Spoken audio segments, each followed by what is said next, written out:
We are asked to find out the Thevenin's equivalent voltage between the terminals A and B. Now we have these terminals A and B. So to find out the Thevenin's equivalent voltage, what we need, we must open circuit the desired point or terminal or the device across which we have to find out the equivalent Thevenin's voltage. Here it is already open. Okay, we have to find out between A and B.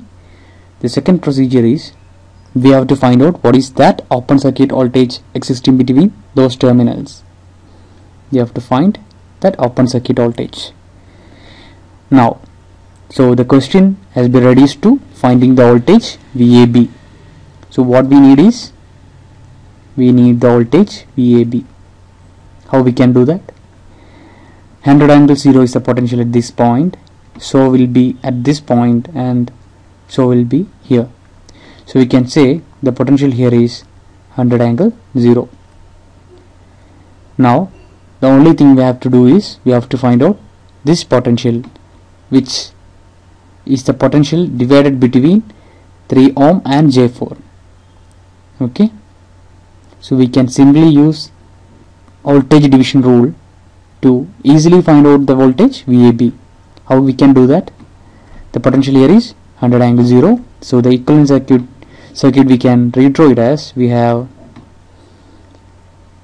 100 angle 0 as the potential here, we have a 3 ohm resistance, and we have the J4 reactance here. Now what we need is the potential here. Okay, now what is the current caused by 100 angle 0?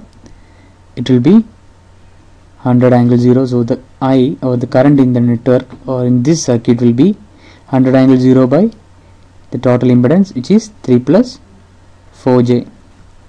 So we have found out I. Now how we can find out the potential across J4? Voltage will be nothing but current into resistance or reactance. Here in this case it is reactance, so J4 into this current I, which will be 100 angle 0 by 3 plus 4j. So what will be its answer? Let's see, you can try it on the calculator. Solving it, we will get 64 plus 48i.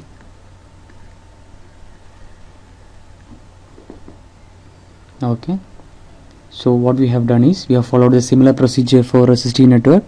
We have open circuit at the desired terminal and found out what is the voltage across it. So the 100 angle 0 is the potential here, and the same potential will be across these 3 parallel elements. So the potential here also is 100 angle 0. Now what we have done is we have did a voltage division rule, or we have used Ohm's law. First we have found out the current and then multiplied with the reactance to find out the potential across that reactance. Its value is 64 plus 48i.